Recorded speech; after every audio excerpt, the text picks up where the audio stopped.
Muito bom dia aos amigos, fãs de Elvis Presley. Eu vou aproveitar, acabamos a série Elvis, Priscilla e Mike Stone. Tivemos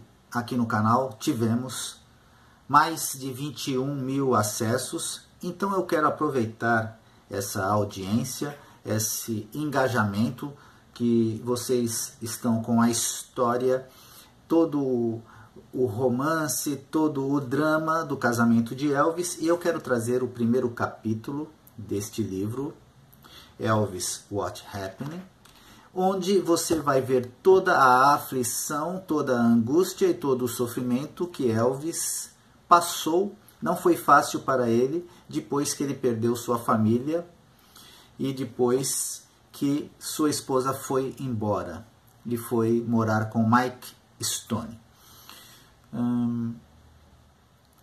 Realmente, as razões geram polêmica.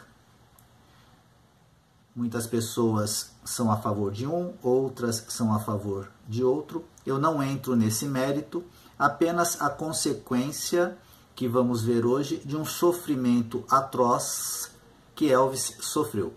Você sabe que Elvis fazia turnês pelos Estados Unidos, no território americano, e fazia temporadas em Vegas. Quando ele fazia as temporadas em Vegas, ele ficava hospedado no hotel e ele não precisava se deslocar. Então, é numa dessas temporadas, em 1973, que vamos encontrar o rei em agonia. Eu já trouxe esse texto, temos vídeos no canal, mas como eu estive imerso na história de Elvis, eu acho que hoje eu vou trazer uma outra interpretação para os amigos. Convido vocês a entrar na história de Elvis em 1973, quando ele sofria muito. Las Vegas é fevereiro e o ar é tão fresco e limpo, quase crepitante. A temperatura está abaixo de zero em Nova York. Está chovendo em Los Angeles, mas em Las Vegas é tempo de festa. Como de costume, no andar térreo desse monumento à indulgência humana denominado Las Vegas Hilton, os vendedores de New Jersey e Ohio estão cambaleando sobre mesas de blackjack. Copos de uísque em suas mãos, suas esposas estão jogando fichas nos viciantes caça-níqueis. Acima do cassino, no 30º andar deste gigantesco hotel, na suíte imperial, o clima é sombrio, silencioso e tenso. Dois homens brutos, com seus sapatos feitos sob medida, mergulhados no grosso carpete, severamente inspecionam um mundo de sonhos 400 metros abaixo deles. Como uma explosão gigante em uma fábrica de tintas, as luzes piscam convulsivamente, costurando uma colcha de retalhos da loucura que parece apropriada nesta meca da insanidade. Normalmente, qualquer um lá embaixo no cassino teria dado seus dentes caninos para estar na suíte de luxo. Há champanhe na geladeira, Dom Perignon, resfriada à perfeição. Comidas exóticas estão à disposição a cada minuto do dia e da noite. Em uma cidade que não se importa com o que você quer comer, seja um pequeno breakfast ou um banquete de 5 pratos, alguns telefonemas casuais podem lotar a suíte com algumas das mulheres mais bonitas do país. Mas agora Robert Red West, 37 anos, e Gilbert Sonny West, 35 anos, teriam feito qualquer coisa para estarem longe da suíte. Em qualquer lugar. 100 vezes antes, naquela mesma suíte, tinha sido diferente. Eles haviam desfrutado das festas, as celebridades, as mulheres bonitas, a bebida, os risos. De vez em quando, eles permitiam-se um sentimento de presunçosa satisfação. Não era uma vida ruim para um par de caipiras de Memphis, Tennessee, cuja única ambição, quando deixaram a escola, tinha sido a de conseguir um emprego estável. Não tinha sido mal em absoluto nas noites de abertura. esfregando os ombros com milionários e estrelas de cinema. Os homens que lhe davam tapinhas nas costas, pagavam bebidas e o chamavam pelo primeiro nome. É diferente agora, muito diferente. São 3 da madrugada do dia 19 de fevereiro de 1973 e a festa acabou. O champanhe ficou no refrigerador. Sonny e Red contentam-se com a cerveja. Não existe nenhum telefonema para garotas bonitas ou estrelas de cinema. Os dois erguem as latas de cerveja até os seus lábios, as suas jaquetas habituais abertas e seus instrumentos de ofício fora do coldre de couro que cada um usa do lado esquerdo do peito. Um calibre 38 Smith e um revólver Wilson são armas excelentes. São guarda-costas de uma das personalidades mais valiosas do século XX. Eles ficam em silêncio, evitando olhar um para o outro. Falar só tornará as coisas ainda piores. Foi uma noite ruim. A adrenalina está prestes a explodir. Red e Sonny sabem muito bem que o homem que descansa na king size do quarto principal vai despertar muito em breve e o silêncio vai acabar e a noite vai ficar muito pior. Os minutos normalmente irrelevantes em uma cidade onde os relógios nos cassinos são proibidos demoram a passar terrivelmente. Então o chamado surge, a voz berra no quarto. Sonny, Red, Sonny, Red, estão aí? Sonny repousa a cerveja sobre o balcão planejado. Sim, chefe, aqui. Red grunhe. Venham, venham. Eles se movem rapidamente. No enorme quarto, composto por um viçoso carpete verde, encontra-se uma plataforma de 2 níveis.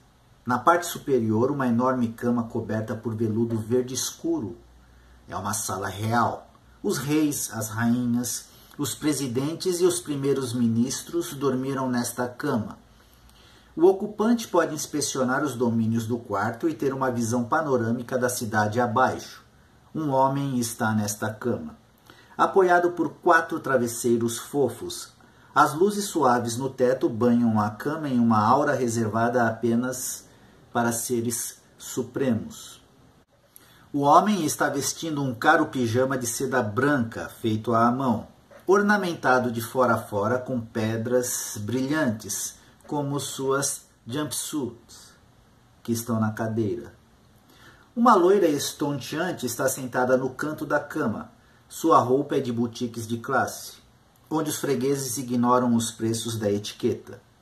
Ela é muito bonita, mas um pouco vulgar. O homem na cama está perturbado, muito perturbado. Seus olhos estão injetados de sangue e suas pálpebras pesadas. O suor brilha através dos poros de seu rosto e na testa, como se ele estivesse sofrendo um ataque cruel de malária. A loira lança seus belos olhos nervosamente, primeiramente para Red e então a Sonny. Red evita o seu olhar e olha para o teto, então percebe que a cena é refletida lá em um grande espelho. Lentamente o homem se levanta dos travesseiros. Ele se inclina para a frente e cruza suas pernas, na forma de lótus. Quando ele fala, as palavras são carregadas, fundindo-se uma nas outras. Vem aqui, Sonny. Diz o homem quietamente. Vem aqui, Sonny. Sonny sobe na plataforma e ajoelha-se ao lado da cama. O Smith e o Wilson pressionam seu peito esquerdo quando ele se inclina através da cama para ficar mais perto do homem. O homem estende suas mãos a Sonny e Sonny estende a mão para pegá-las.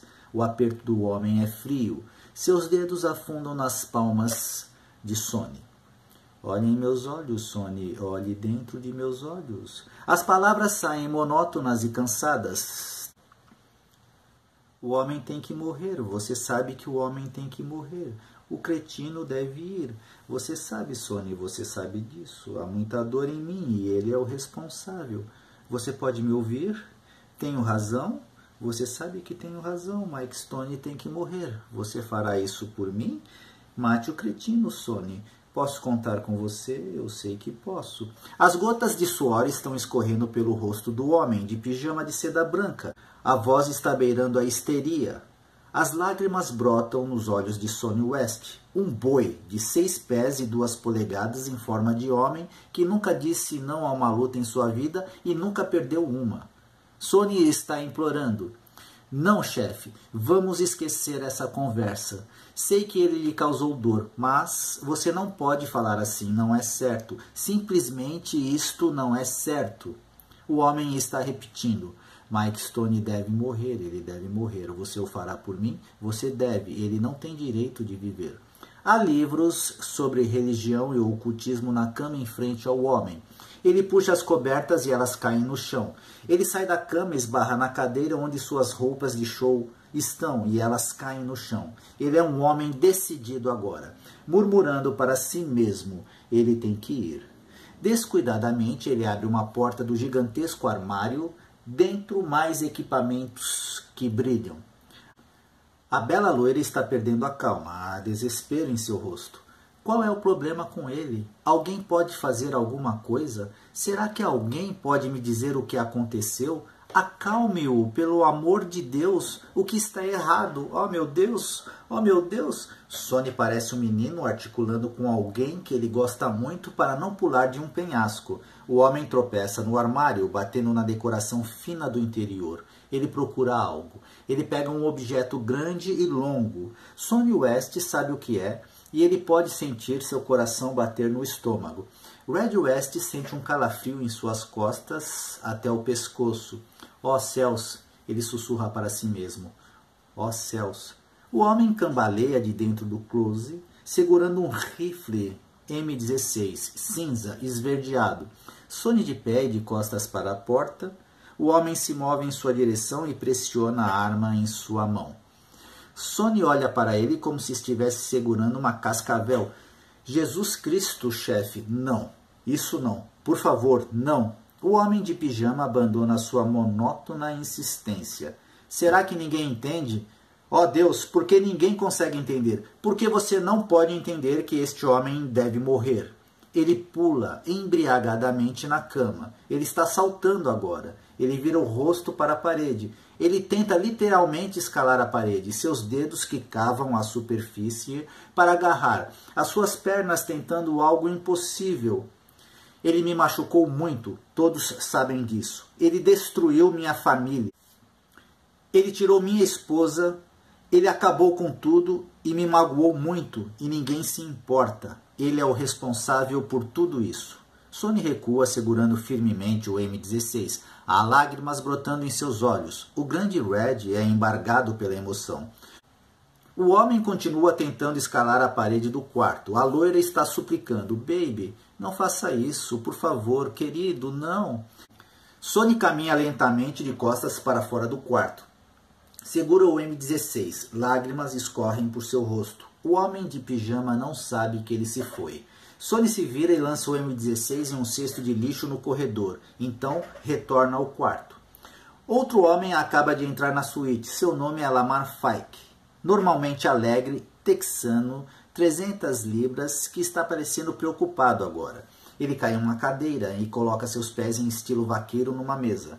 Lamar Fike é como um membro da família para Red e Sonny. Ele sabe que há uma cena ruim lá dentro. Sonny responde antes que a pergunta seja feita. Lamar, é horrível. Você sabe o que ele quer que eu faça? Ele quer que eu mate Mike Stone. Ele está tentando me hipnotizar. Ele colocou aquele M16 em minhas mãos e disse-me para sair e acabar com Mike Stone. Lamar levanta os olhos. Sua expressão de compaixão é endereçada a Sonny com o seu nome Christian raramente usado. Dilbert, primo. Vai ser uma longa e terrível noite. Sonny responde solenemente. Não, ela vai durar mais do que uma noite, não somente uma noite. Isto vai levar um longo tempo e eu não sei o que fazer. Elvis Presley demorou a se dar conta da rara demonstração de desobediência de Sonny. Ele não estava neste mundo. Como Sonny e Lamar analisaram a gravidade do que estavam enfrentando, Red West e a loira Linda Thompson, rainha da beleza Miss Tennessee, sulista e namorada de Elvis, tentaram acalmá-lo. Suas tentativas foram inúteis. Red recorda-se. Havia apenas Linda, eu e Elvis, que estava lá sozinho. Estava chateado, mas não tão mal. Linda estava nervosa como um gato. Devo confessar que estava bastante emotivo também. É muito difícil ver alguém que você ama nessas condições. Linda foi a primeira a agir. Ela chamou um dos médicos de Presley, Elias Goney, um libanês simpático de voz baixa que ficava de plantão 24 horas sempre que Presley estava em Las Vegas. Dr. Goney disse a Linda que estava a caminho. Ele daria uma injeção em Presley para acalmá-lo. Sonny contou com a presença de espírito para sair do quarto. Red estava com medo de sair, em caso de Presley fazer algo drástico. Não se sabe o que ele poderia fazer nesse estado, ele diz. Presley virou-se para Red e atravessou todo o quarto em direção a ele. Ele repetiu a ladainha. Maldição. Você sabe que ele tem que morrer, Red. Encontre alguém. Alguém que o extermine. Quero o cretino morto. Faça algumas ligações. Encontre alguém. Eu poderia chamar um homem para o serviço em 10 segundos. Você pode. Basta fazê-lo. Este homem, Mike Stoney, me causou muito sofrimento. Aquelas palavras deixaram todos assustados na sala, mas ficou especialmente denso na mente de Red.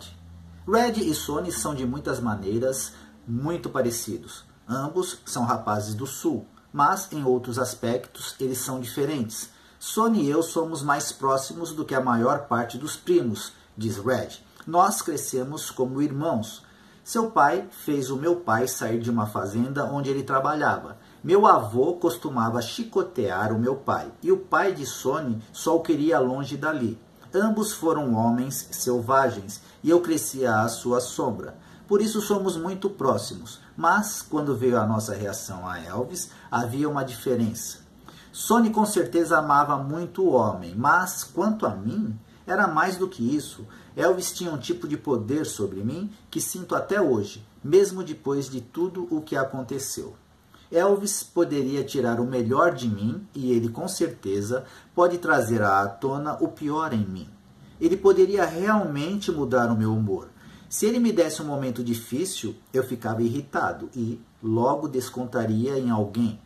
É algo que acho difícil de explicar, mas está ali.